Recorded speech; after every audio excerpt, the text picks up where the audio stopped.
What I see in Dystany is a girl with the skills to go ride a pro stock motorcycle at 180 miles an hour. I think that we're going to sneak up on some people. This could be special. She might be able to do this.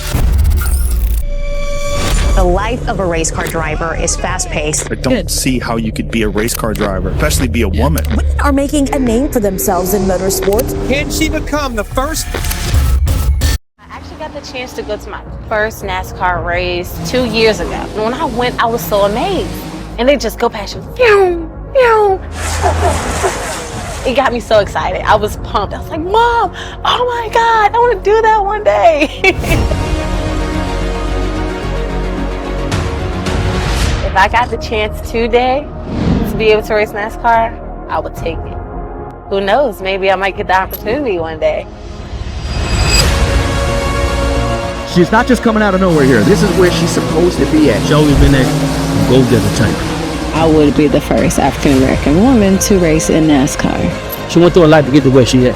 Had a lot of people close doors in her face, and that made her still got some kind of spot for her. If they didn't know who she was, we will know. Listen, y'all think y'all got a beast now, huh? See me in the car.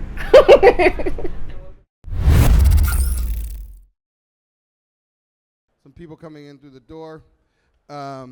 Okay, look, this next panel is exciting for a couple of reasons. One is a true rock star in the house. You saw the, and anyway, I'll let her tell you about her most recent experience. I won't give it away. And then also a very important partner of ours. 2 to 3 weeks ago, it's been, I don't know, a whirlwind. We announced our partnership with LG, which is, yep, let's go, whoop whoop.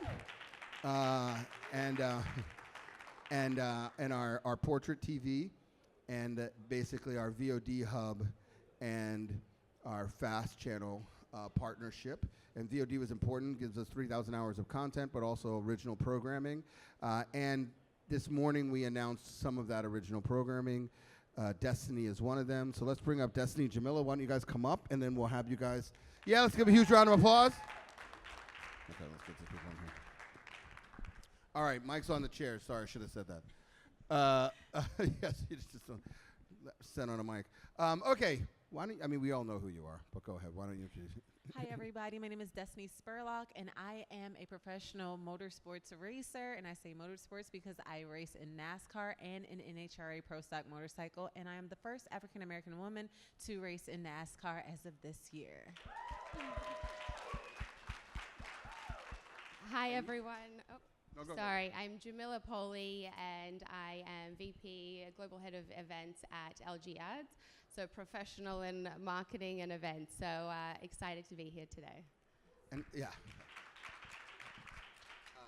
So the panel is really about flow and being in the flow, and I often talk about that on a personal note. But what should people understand about your journey? Because I've seen it, but or I've seen what what's available for me to see, but. So I love that you asked me that question, because everybody thinks, okay, I just came out from nowhere and it wasn't hard. This has been a 16, 17-year journey. It has not been easy. There was at one point where I didn't have a team. It was just me and my mom, and we found a really good friend of ours that was able to help me, with the behind-the-scenes things, such as getting sponsorships and going to different events. But for a long time, it was just my mom and I, and it was very hard, because you have a dream, you have a goal to do something, but it's like, how do I get there? There was a lot of gatekeeping, a lot of things that no one wanted to teach me or show me, so we had to figure it out. So I want people to understand that this journey was not easy. Now I have a team, thank you to Fox Tekka, so they are a lot of the reason why I am at this point where I am today, and I'm forever grateful for them. But it's been hard, but we're here now. And the work doesn't end. So some of them I'm watching you, and I think you work out harder than anybody I've ever seen in the gym. And I'm like, she's not a bodybuilder, but you're driving a steel machine that's moving at paces that people could only dream of. Go ahead. So just talk about the work off the track. Yeah. So people say that, like, who just said that? I can't. Stephen A. Smith. He just said motorsports racers are not athletes, and we most definitely are. I'm in the gym from Monday through Saturday, probably about 4 hours a day. We are working out, lifting heavy weights. We're on the sim, so that way we can practice the track before we get there. We're also doing reaction training. So, and I have to eat so much because I'm tiny, so I have the opposite problem. I have to eat a lot, and that's still hard. But my coach, he stays on me. We are putting in a lot of work in the gym. We pretty much work out and train like we were playing in the NFL. Right. So. I have the opposite problem too. I eat too much. Problem to have. No, but I will say one thing. I had a rare chance to drive on a track, and it was with Formula One drivers. But you know, they drove next to you, but you're driving, you're moving, and it's fast. And they videotaped you on each lap and told you what you were doing wrong. But just the volume of concentration, and I'm not even really, you know, I got somebody telling me next to me. And then the craziest thing was they had us do these mental games, and just the level of flow state that you have to be in, because you're not even turning for that turn. You're turning for 3 turns ahead of you. Literally. And so just talk a little bit about like what kind of mindset you have to put yourself in before you even get in that car. Yes, so you definitely have to have all the mental strength, all the mental toughness as possible, because not only do you have to focus, like you said, on not this turn that's in front of you, but the one next. You also have to put yourself into a space where it's like, yeah, I may be hot. Yeah, I may not be in the position on the track that I want to, but I have to continue to go, because you can easily get distracted and say, oh, I'm too hot, or this is too hard, or my neck hurts, but you have to block all that out. And I just feel like all the years that I've had trying to get to this point has literally prepared me for that now. So now that I'm here and I'm in the car, it's not even a thought to me. I know that I have to stay focused on that end goal, and no matter what happens in between, achieve that. So. Right. I know, and I mean, you had a little bit of a moment the other day. Tell a little bit about that, and then Xhemile had a little bit of a moment too. We'll talk about just go. Well, we always have moments. Right. Yeah, so this was maybe like the 5th lap towards the end in the race, and I was almost a lap down, and this was a car that was in 3rd place, and he came up on me, and he wanted to win the race. So the only way he could do that was by hitting me and causing a caution to come out for the race, which means, you know, we would have had to reset the start. And I ended up saving the car, and that was the video you all saw. I still to this day don't understand how I did it, because the whole back of my car was where the front of the car should be. But we saved it, we kept going, and we ended up finishing top 10. But yeah, you just have to, you have to, thank you. Let's get it. You have to prepare for moments like that, and you know, think 2 steps ahead. Right. All right. Well, I don't know. You know, we're not. Hopefully not. My story is not exciting. Yeah, you guys are. None of you guys are crashing the other TV brands out of the way, so we're good. But it's interesting because, you know, I think there is a movement. There's 2 shifts that I think, once I fully understood them, and I understood how powerful LG was thinking about that, made this partnership, you know, something that I was very, very happy that we could get done, and now extremely proud of what we accomplished in a short period of time. But one people should think about is that world is moving to AVOD, and SVOD is in struggle mode because people just don't know how many subscriptions they have. They're looking at their bill. They're like, what am I doing? So there's a contraction. But the second is that the people who actually own the real estate, and I think a lot of the world thought about, oh, a young generation don't watch TV. Well, the reality is they do. It just there was nothing on it for them. And now YouTube, being the #1 TV-based streamer, shows that progression. But the people who own the real estate are the LGs of the world. And so their monumentous shift into programming is going to have, I think, repercussions that we haven't even seen in the advertising industry yet. So I'm excited. But I think for underscoring LG is that you guys also believe in storytelling. So just tell a little bit about kind of the importance of storytelling, or if you want to share more about the LG platform.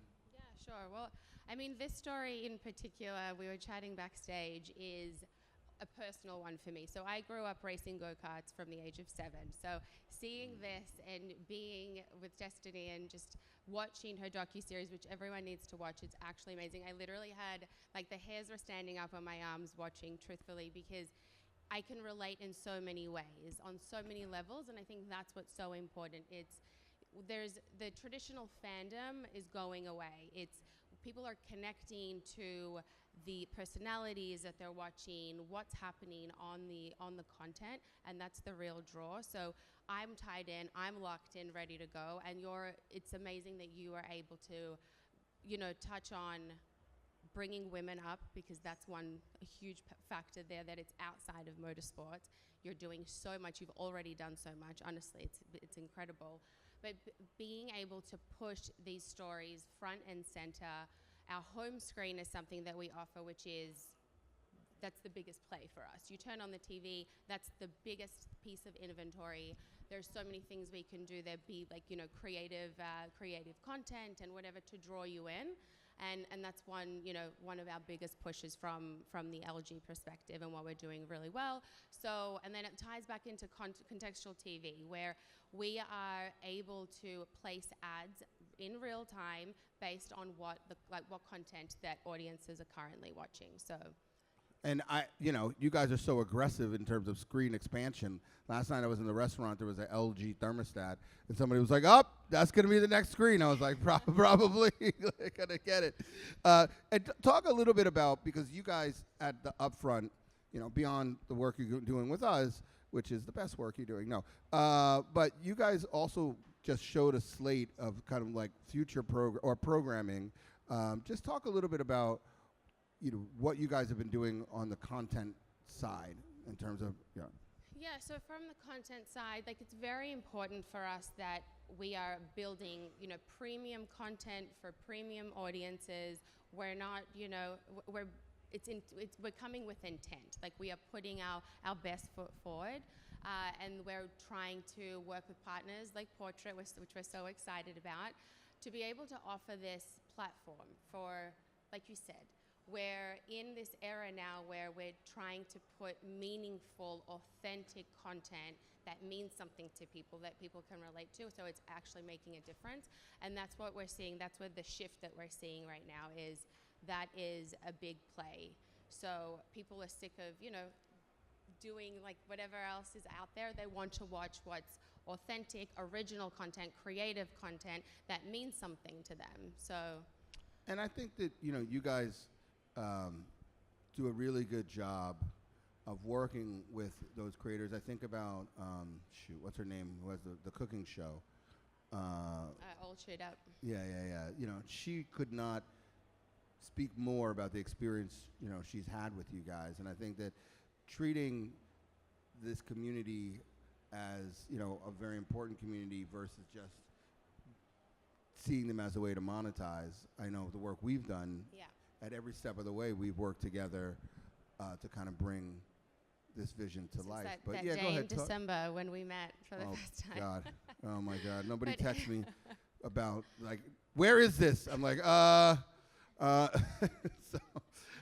Just getting shit done. Right. We were launching this Stan Smith thing, and we were getting rackets, and I'm literally in Wilson FaceTiming which bag should I get for the thing, but that's been what made it successful, quite frankly. Right. And so, go ahead. Sorry. That's the difference, though. It's meaningful to us. It's not just another program or another partnership. It actually means a lot to us that we're putting our these premium options forward for our audiences, and that's where we're really seeing the difference. Right.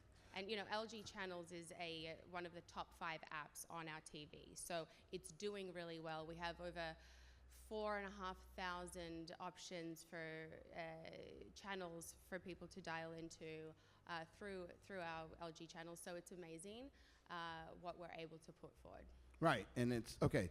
So, and now I'm gonna switch back and forth, so it's not so. So, Dynasty, just tell me a little bit about when you think about how brands should be supporting or interacting. What's the things that you wish they were doing? I wish they would get more involved but I say that because they may want to get involved, but they don't know how.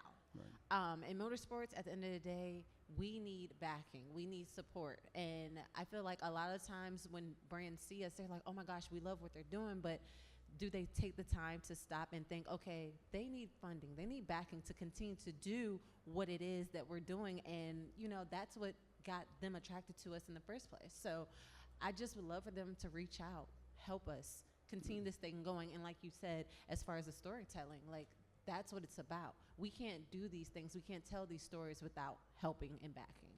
Right. Now, you're fabulous on camera, and from what I've seen, you're fabulous in general, but from, you know, of course, and from what I've seen, even from when you were young, which I'm surprised there's like so much tape of you young too, and so when you think about Driven by Destiny, which is just great, let's go. When you think about how the show is progressing, like, what's your thought on it? Like, how do you see it, and where do you see it kind of place in? Go ahead. So when I think about it, it makes me want to cry now to this moment, because these are the things I dreamed about as a kid. Like, I used to tell my mom, like, I'm going to be famous one day. I didn't know at what, but to be able to see from this isn't even really the beginning. Hopefully the documentary showed the true beginning, but the beginning of the motorsports part, it's beautiful to see how much I've progressed. It's amazing to see how back then I thought it was good, but in 2 months, how great I have actually become.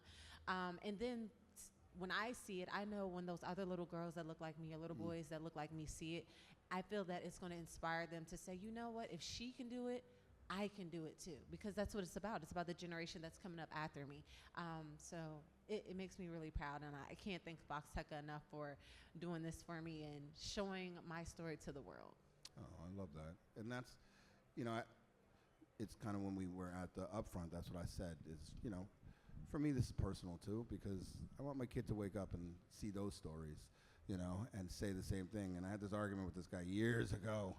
Obama this, Obama that. I said, look, I know he could be the worst president on planet Earth, but the fact that my kid can wake up and see a president that looks like him, game on, let's go. And that's the important. Exactly. You can see it. Okay. And the All fact right. that and the fact that we are the platform that's putting this forward and making this available is personal to me and a lot of people on our team, but that's so important for us, and that's why we're here today. So it again is meaningful. It's intent, like we come with intent, so that's why, you know, these partnerships are so important. Well, and I mean, you used the word authentic a number of times in the previous answer, and you know, I think authenticity is something that we take for granted, but I think the way you guys are looking at it is that this is actually going to build the next generation of audience. Go ahead, talk a little bit about kind of how you see audience creation and generation going. Yeah, and it's, you know, we're expanding the audience with that growth, because we're offering, there's just so much more that people can relate to, and it's authentic, it's different, it's not just another, you know, standard category that the industry's been built on. So being able to provide that platform is key for us. And just it, you know, from what I've seen, up and down the ranks of the organization, they're energized about kind of what you guys are doing in general. And when you look at brands, like, what's their response been to, well, first I got to say this, from a ad product innovation standpoint, you guys are second to none. I've never, you know, some of the stuff that we saw, I didn't, and the funny thing was when we were doing the partnership, I hadn't even seen those things. And then when I was on the call and the team was showing me, I was like, oh, wow. So I'm excited about that. So I would just say, but just talk a little bit about how brands are reacting to the offering, you know, or how they have been reacting, because you're not new to the game, but. Yeah, no, brands have been reacting well. Again, it comes back to our home screen, the inventory that we have, the creativity that we're able to get into now with video and 3D advertising and whatnot. This is what is, you know, we're providing this offering to all of the brands, and they're able to be, you know, get creative with what they're doing. So that's a big drive for us, you know, how they're driving reach, we're able to prove all of the measurement and the results. So it's just like, you know, the outcomes, we're proving the outcomes here, we're guaranteeing these outcomes. So it's not just putting another ad on to put it on for the sake of it. It's we're getting the clicks that they need. We're getting their, you know, the inventory is actually working. And I have to say this, I love the 3D advertising, by the way. That brings out the inner child in me. I'm like, oh, it's moving. That's one of my favorites. Just had to say that.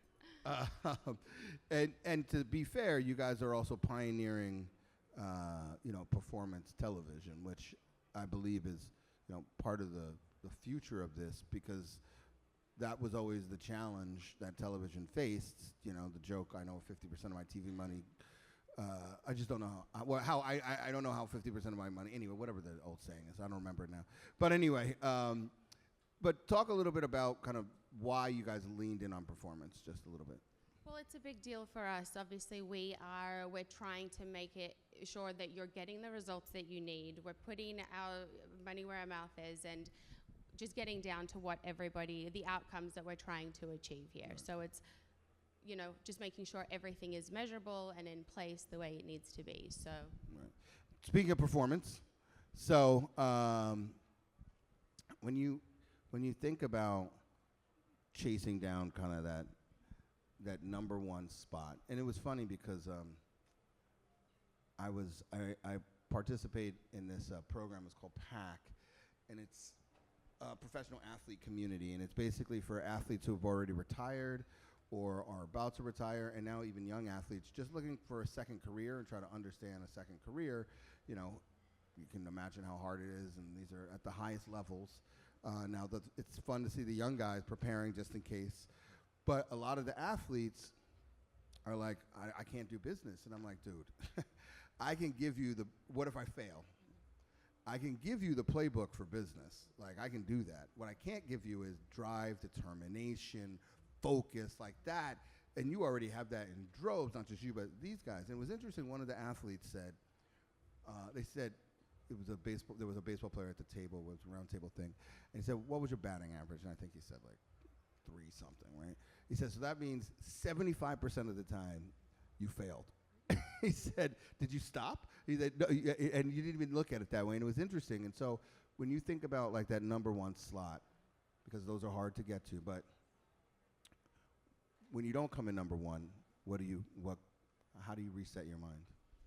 Honestly, it doesn't affect me as much because, like you said, I'm very much aware of the percentage of, it's 40 of us and whatever that percentage is that we may or may not make it. But that's why I try to stay focused on smaller goals. Yes, the ultimate goal is to win, but at the end of the day, I know that if I continue to pass one car after another, we're getting that much closer to that spot. But I don't let it affect me because me being here is a win already. Like, no, I didn't. Destiny for the win. Let's go. I honestly didn't think that I would be the woman that's the first in this space. So to be here, that is a win for itself. So I just continue to be better, learn as much as I can, and do everything that I can on and off the track. Because yes, winning is great, but it's not everything. It's being that example for the other people that are watching. So yeah, right. I just continue to stay focused. Right. And would you? I don't know if I can ask this question, but I'm gonna. Probably not. Right. No. No. What do you like watching better, NASCAR or F1? Oh, why would you do this to me? Well, F1's around the corner, so I feel NASCAR's running now. So I guess yeah. So I like. Gotcha. I like racing in NASCAR, and I like watching Formula One. Okay. Fair enough. Touche. Well played.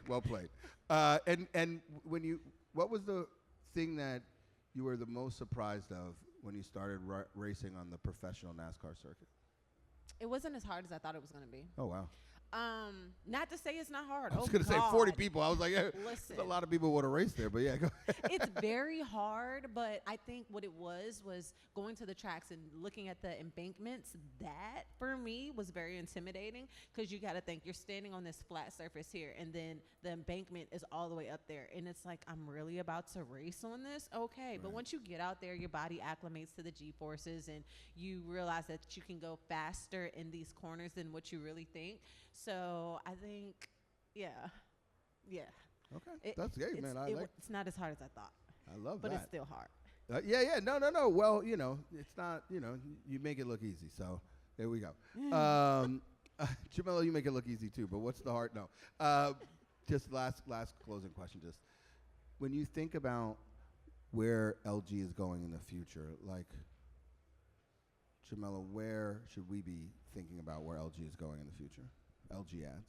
LG ads. So we're striving to make this our premium content, pushing the content, pushing our the results for our brands, making sure they're getting everything that they need, but creating this this platform that is opening up, expanding audiences, and really driving into the culture that providing this access point for the next generation, because this is key for what's happening. As Dystany mentioned, it's so important for her to be great. We have the motorsports and the racing, but there's so much more that she can offer and provide, and that's what we need to be looking out for the future and the next generation. All right, I feel that's a great way to end. Let's give a round of applause. Thank you ever so much. Thank you.